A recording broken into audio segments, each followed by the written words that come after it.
Because you have Crawford jumping up 2 weight classes to fight Canelo, who's a natural light heavyweight. Crawford, who couldn't push back Madrimov. Life and death with Madrimov. What do you think Canelo's going to do to him? Run him out of the ring. You know what's laughable also? Dana White being named the promoter of this fight, considering he's never been in the boxing space. Has no stable of boxers. He didn't negotiate. And is being handed this fight on a silver platter and called promoter. He's the trust fund baby of boxing. That's it. The trust fund baby of boxing. And get this. The fight will take place during the day on September 13th in Las Vegas. During the day. So Canelo will fight during the day on Netflix just to accommodate UFC Noche later that evening on a different network. So does that mean this fight isn't important? Do they not give a about the fans or viewership? Why is it that Canelo has to fight during the day on Mexican Independence Weekend? And UFC with a roster of names I've never heard of is going on prime time. Cinco de Mayo. He's fighting in Riyadh, and now he's fighting during the day on the biggest weekend in boxing.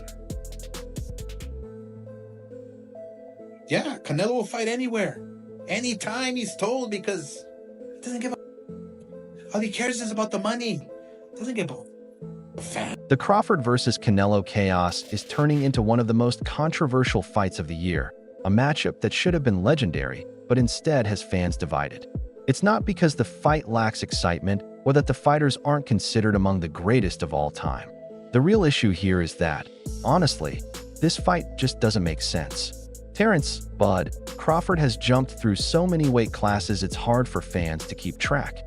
Now, he's set to face Canelo Alvarez, a powerhouse who has been dominating in the super middleweight and light heavyweight divisions, taking out opponents with ease. Yet somehow, this fight is actually happening. Crawford is going to fight Canelo because even if I have some doubts and misgivings about the size matchup, it is two action fighters who like to fight aggressively at times, not all the times, going against each other, and we'll see who can open the other person's tuna can, so to speak. The fight world is completely split on this one. Oscar de la Hoya is tearing it apart, throwing shots like it's a comedy roast, while boxing purists are dismissing it as nothing more than a circus with gloves. Let's break this down. Crawford began his career at 135 pounds, lightweight territory. That's the equivalent of your buddy who skips leg day and survives on protein bars. From there, he moved up to 140, then 147, and only recently tested the waters at 154, which already seemed like a stretch. Now, he's jumping all the way to 168 pounds to face Canelo, leaping 2 full weight classes. That's a 21-pound jump from his natural fighting weight. To put it in perspective, it's like a welterweight walking into a cruiserweight gym and saying, "Don't worry, I've got this." I mean, look, the fight can go either way, guys. Either Crawford gets on his bicycle because Canelo hits too hard, just like we saw with Skull, or there's another scenario that can happen where Crawford can make Canelo look bad, just like Mayweather did. Okay, and just took him to school without running. Or we'll see, Canelo just annihilate him because of the weight.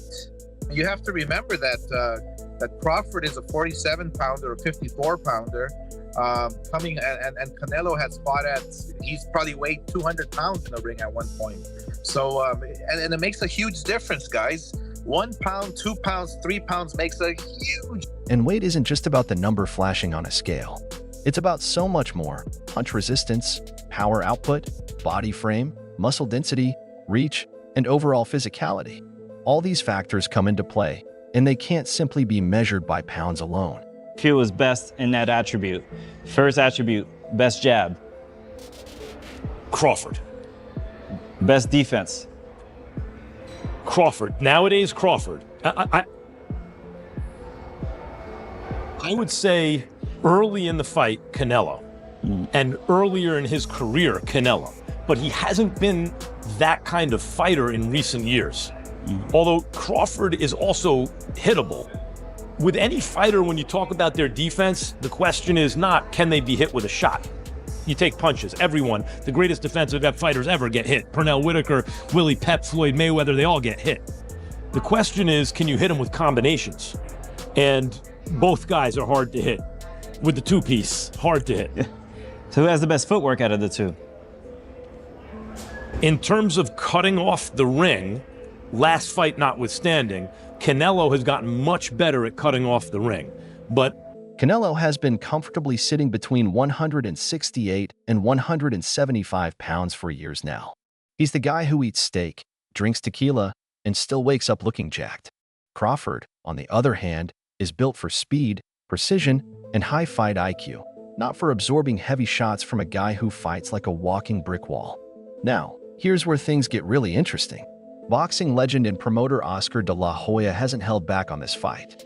He's been brutally honest, straight up calling the matchup a joke and labeling it nothing more than a spectacle. In one interview, he even said, "This is WWE with gloves." Crawford has no business in that ring at 168. He also suggested that both fighters are more focused on cashing in on their names than proving their skills. Because let's be real, if this fight featured two unknowns with the same size difference, nobody would care. Oscar didn't stop there. He went on to call it just a money fight, no legacy, no meaning, just noise.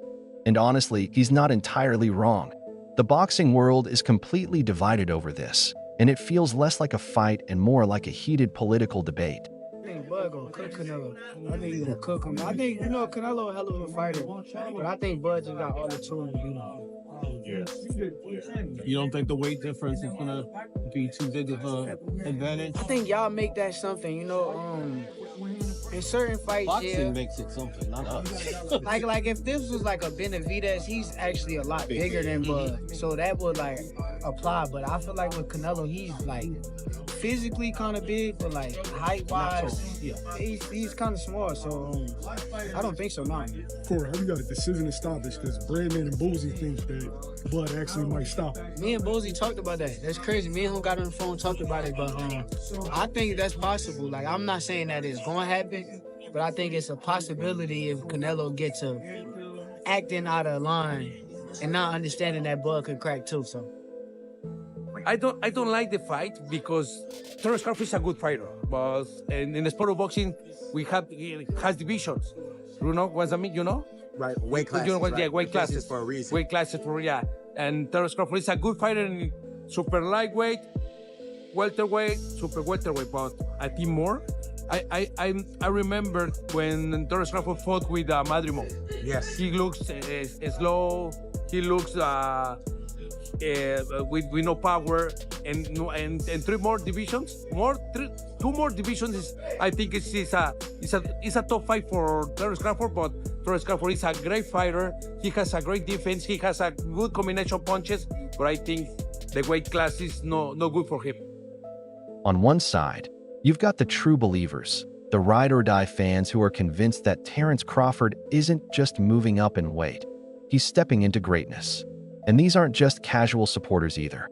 We're talking about legends backing him, including none other than Floyd 50-0 Mayweather, who knows a thing or two about chasing greatness and defying the odds.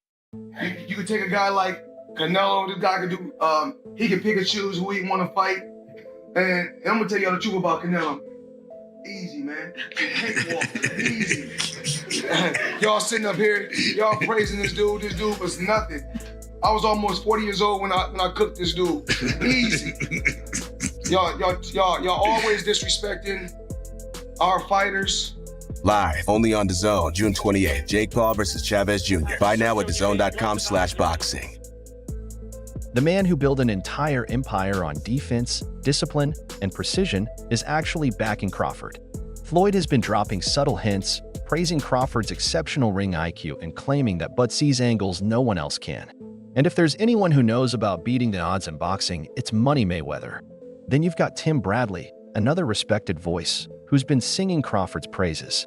He constantly talks about Crawford's impeccable timing, sharp footwork, and that cold, calculated patience that leaves opponents looking foolish.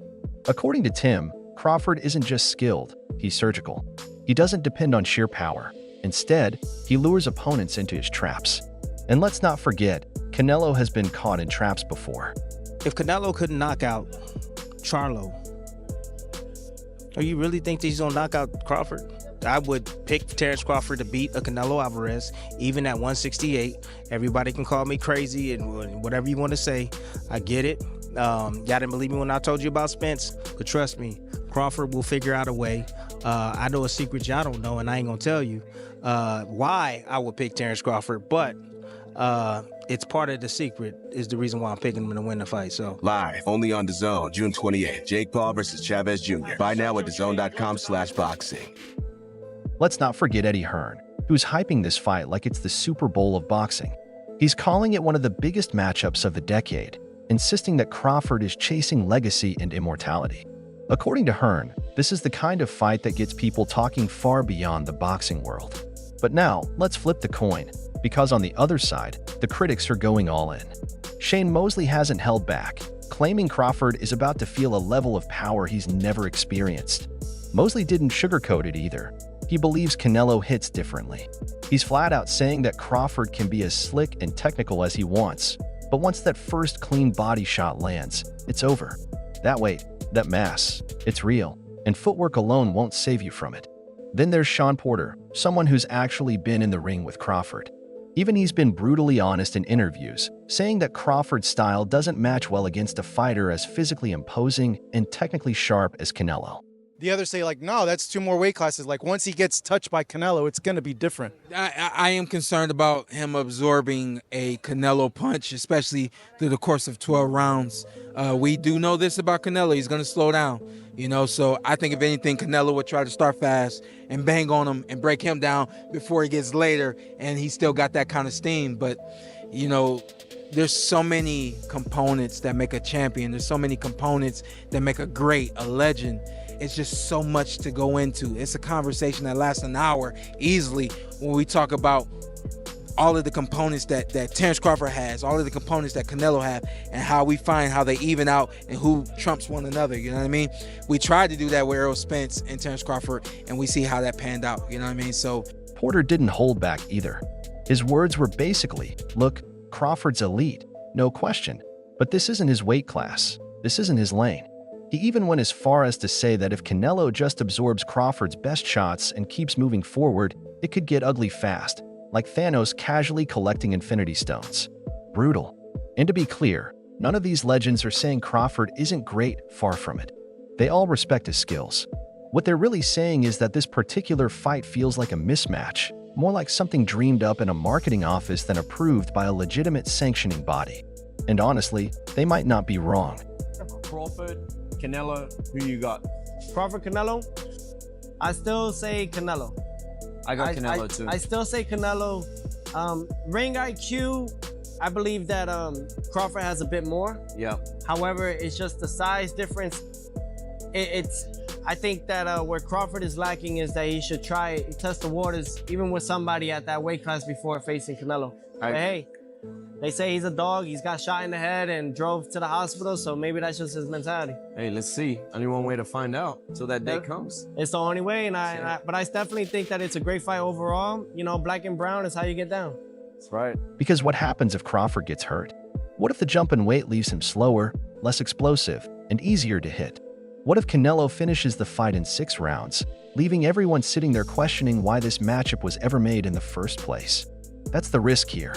This isn't just another pay-per-view event. It's turned into a full-blown civil war within the boxing community. It's legacy versus logic, greatness versus gravity. And if you think the fans are divided now, just wait until fight week arrives. He's not gonna beat me. Don't worry about it. He's not gonna beat me. Don't worry about it. I think this fight is gonna be in the books of the history of boxing for sure. That's for sure. For sure, them belts coming with me. They coming home with me. I'm telling you right now. You can see it, but it's gonna be difficult. You take it to your home. I'm taking them. And ain't nothing you gonna be able to do about it come fight And night. I know Turkey is in your corner, I but promise you. but look, it's All gonna right. be very difficult. He's gonna be so mad that day. All Believe me. right. I see you. I see you. You see I'm I different. see you too. You see I'm I see different you. than all the other No, ones. I see you. No, you don't know different. You're nothing different. I'm different. Nothing different. I'm different. We'll see. You gonna see. We'll You know see. it. We'll see. We'll We're see. gonna son. see.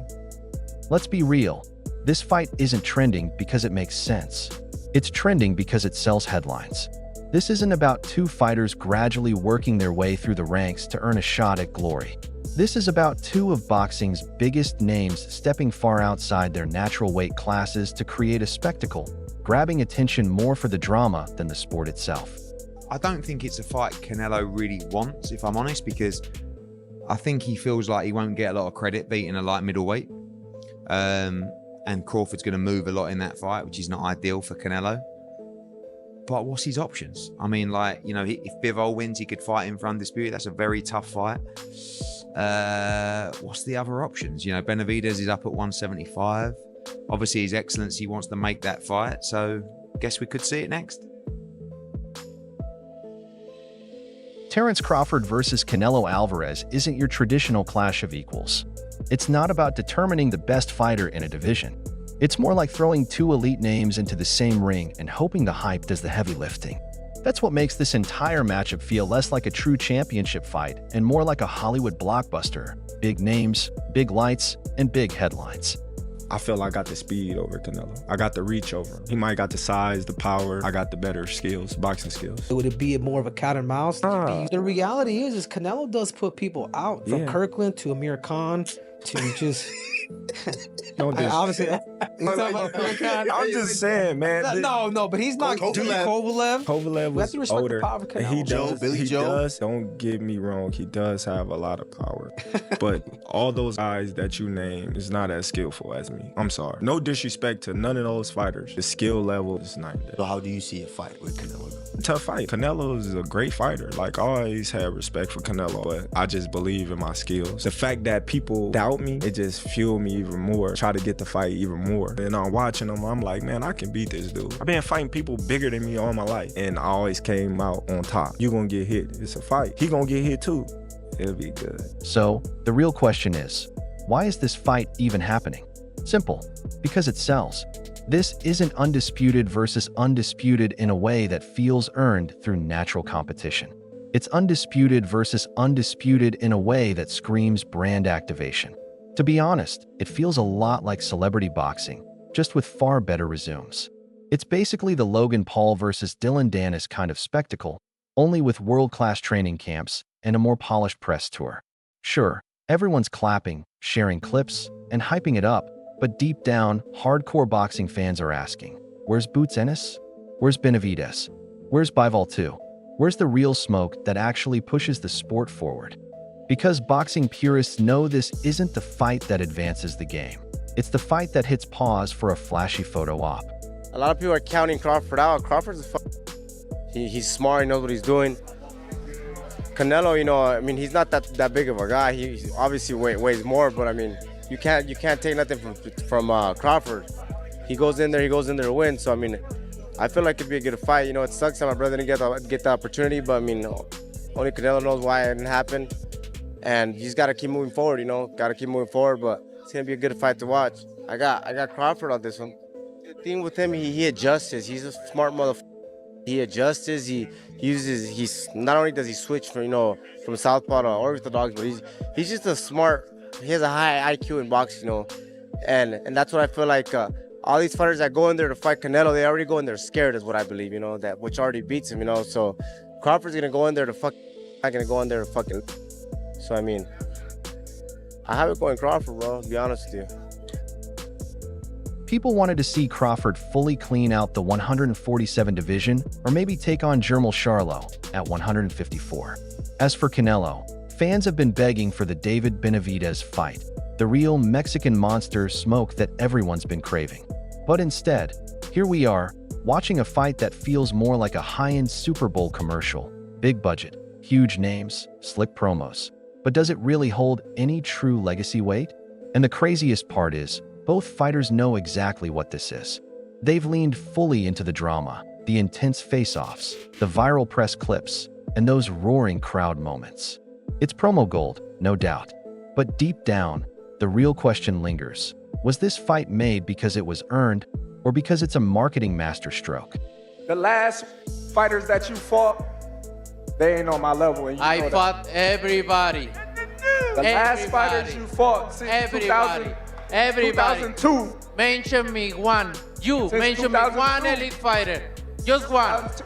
You. Oh, me. Look. It's gonna be me. I don't And care you about will- nobody else. And you will see that. You. So when I beat you, is you gonna be a nobody? When I stuff a mud hole in your ass, is you gonna be a nobody? Same everybody else been saying since I moved to 147, I ain't fought nobody. Every last one of them stump a mud hole in their ass and he gonna be next. Watch. Live only on DAZN, June 28th. Jake Paul versus Chavez Jr. Buy now at DAZN.com/boxing. Because if you strip away the flashy cameras, the viral press tours, and the record-breaking pay-per-view predictions, what's left is a wild weight difference. The size gap between these two is undeniable, and honestly, the competitive balance feels completely off. This isn't classic boxing tradition. It's starting to feel more like Netflix versus Prime-level entertainment. So what exactly is this fight? Is it a boxing purist's worst nightmare? A blatant cash grab with no real technical value? Or maybe it's a rare moment where two icons throw out the rulebook and create something new. It really depends on how you view the sport. But one thing's certain, for now, the boxing world is completely split, and the clown emojis are flying everywhere. As I said last week, I hate Tom and Jerry's kinds of boxing. We will not have him anymore. This is the first thing. The second, we will have in this fight and the next fight bonus for KO. I don't want to force to be having ring 12 by 12 or something like this. Now it's your turn. What do you think? Is this fight GOAT tier greatness or straight up garbage? Do you believe Bud can actually pull off the impossible here? Drop your thoughts in the comments below. And while you're at it, don't forget to like, subscribe, and smash that bell icon.